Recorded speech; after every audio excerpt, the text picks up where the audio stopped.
यदि आपके बच्चों की शादी में लगातार देरी चल रही है, अड़चनें आ रही हैं, बनती बनती बात भी बिगड़ जा रही है, तो ये कार्यक्रम आपके लिए है। आप इस कार्यक्रम में शुरू से लेकर के अंत तक जरूर बने रहें, क्योंकि आज मैं आपको एक ऐसा सरल उपाय बताने वाला हूं। यदि ये उपाय आप कर देते हैं तो यकीन मानिए आपके बच्चों की शादी के लिए कोई न कोई अच्छा प्रस्ताव आएगा और शादी फिक्स हो जाएगी। नमस्कार, मैं पंडित GS कौशिक आपका स्वागत करता हूं आपके अपने YouTube चैनल GS घृत कौशिक में।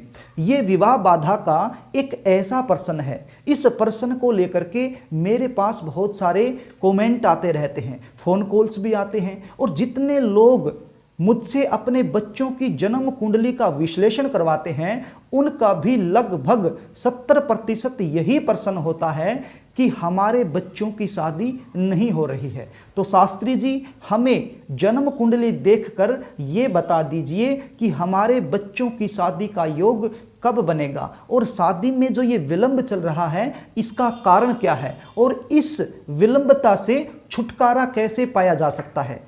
क्योंकि हम काफ़ी समय से प्रयास कर रहे हैं लेकिन हमें सफलता नहीं मिल पा रही है। रिश्ते तो आते हैं, बातें भी चलती हैं, लेकिन कोई भी बात, कोई भी रिश्ता सफलता तक नहीं पहुंच पाता है, बीच में ही ब्रेक हो जाता है। और कई बार रिश्ता पक्का हो भी जाए तो एंड में जाकर के बात बिगड़ जाती है। कभी लड़की वाले मना कर देते हैं और कभी लड़के वालों की तरफ से ना हो जाती है।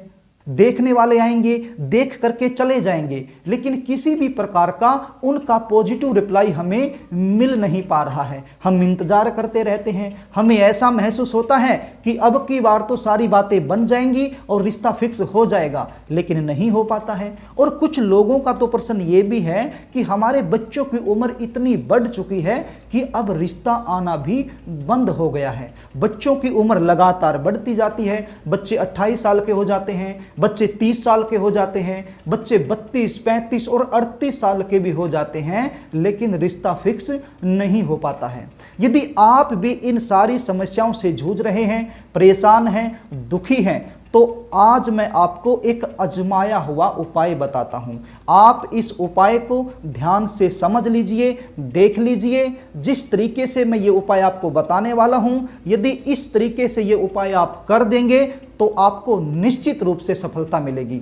कार्यक्रम को आगे लेकर के चलूं, इससे पहले आपसे निवेदन करना चाहूँगा, यदि आप चैनल पर नए हैं और अभी तक आपने इस चैनल को सब्सक्राइब नहीं किया है तो हमसे जुड़े रहने के लिए चैनल को सब्सक्राइब जरूर कर लें, बेल आइकन को भी प्रेस कर लें, ताकि हमारी आने वाली नई वीडियो की सूचना तुरंत आपको मिल जाए और वो वीडियो आप आसानी से देख पाएं।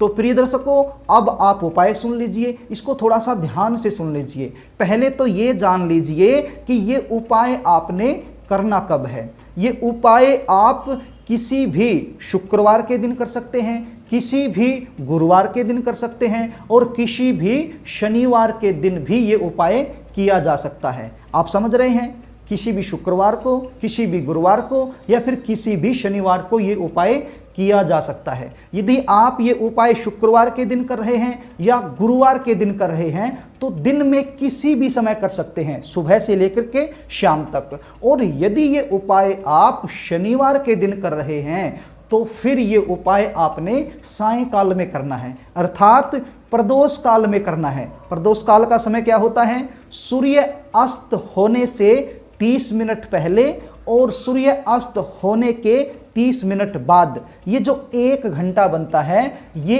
1 घंटा प्रदोष काल का होता है। तो इस समय आप ये उपाय कर सकते हैं यदि आप शनिवार के दिन ये उपाय कर रहे हैं तो प्रिय दर्शकों, अब ये जान लीजिए ये उपाय आपने कैसे करना है और ये उपाय करने के लिए आपके पास होना क्या चाहिए। ये उपाय करने के लिए आपके पास एक नारियल होना चाहिए, सूखा नारियल, जटा वाला नारियल। आप स्क्रीन पर देख लीजिए, इस प्रकार का नारियल आपके पास होना चाहिए। और आपके पास क्या होना चाहिए? और आपके पास लाल रंग का सिंदूर होना चाहिए और थोड़ी सी हल्दी आपके पास होनी चाहिए।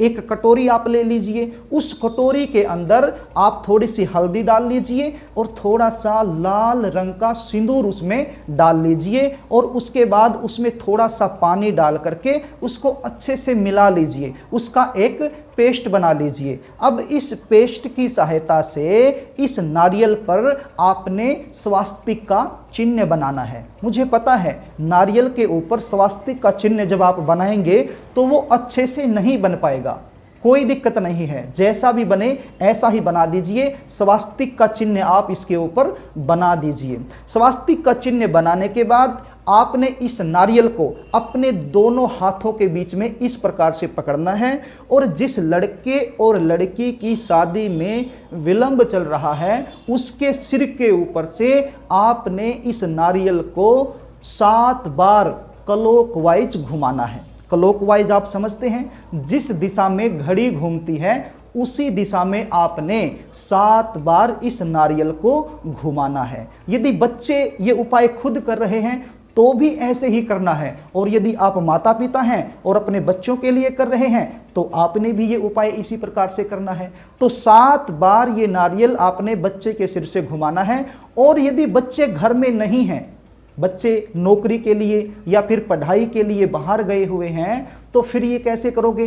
फिर आपने इसी प्रकार से नारियल दोनों हाथों के बीच में लेकर के बैठ जाना है जमीन पर, और मन ही मन में ऐसा ध्यान करना है कि आपका जो बच्चा है वो बिल्कुल आपके सामने ही बैठा हुआ है, और बिल्कुल ध्यान में होकर के ये महसूस करते हुए कि आपका बच्चा आपके सामने है, तो उसके सिर के ऊपर से क्लॉकवाइज 7 बार आपने इस नारियल को घुमाना है। और यदि आप ऐसे नहीं घुमा सकते हैं, ध्यान में नहीं बैठ सकते हैं, तो फिर बच्चे का कोई फोटो घर में होगा तो उस फोटो के ऊपर से भी आप इस नारियल को 7 बार क्लॉकवाइज घुमा सकते हैं। क्लॉकवाइज घुमाने के बाद ये नारियल लेकर के आपने जाना है वट वृक्ष के पास। वट वृक्ष आप समझते हैं, बरगद का पेड़। तो बरगद का पेड़ आपके आसपास मिल जाएगा, आप ट्राई कर लीजिए। तो उस बरगद के पेड़ के नीचे आपने जाना है और इसी प्रकार से इस नारियल को पकड़े पकड़े ही बरगद के पेड़ की आपने 7 परिक्रमा करनी है। कितनी परिक्रमा करनी है?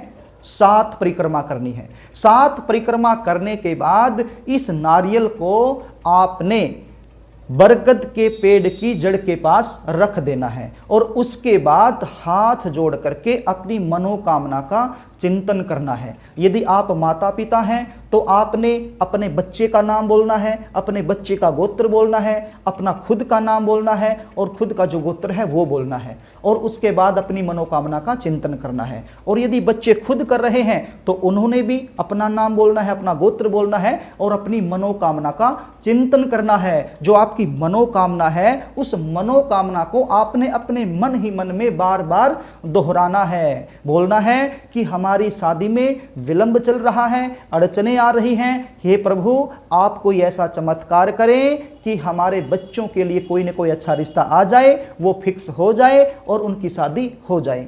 तो इस प्रकार से आपने अपनी मनोकामना का चिंतन अपने मन ही मन में करना है और अपने घर को आ जाना है। प्रिय दर्शकों, आपने इस उपाय को 3 बार करना है। आप समझ रहे हैं? मान लीजिए आपने इस उपाय की शुरुआत बृहस्पतिवार को करनी है, तो आपने ये उपाय 3 बृहस्पतिवार ही करना है। मान लीजिए ये उपाय आप शुक्रवार के दिन करना चाहते हैं तो फिर 3 शुक्रवार ये उपाय आपने करना है, और मान लीजिए ये उपाय आप शनिवार के दिन करना चाहते हैं तो 3 शनिवार लगातार आपने ये उपाय करना है। विधि विधान तरीका बिल्कुल यही रहेगा, इसमें कोई भी बदलाव नहीं होगा। प्रिय दर्शकों, बड़ा ही आसान उपाय है और बड़े आसान तरीके से मैंने आपको बताने की कोशिश की है।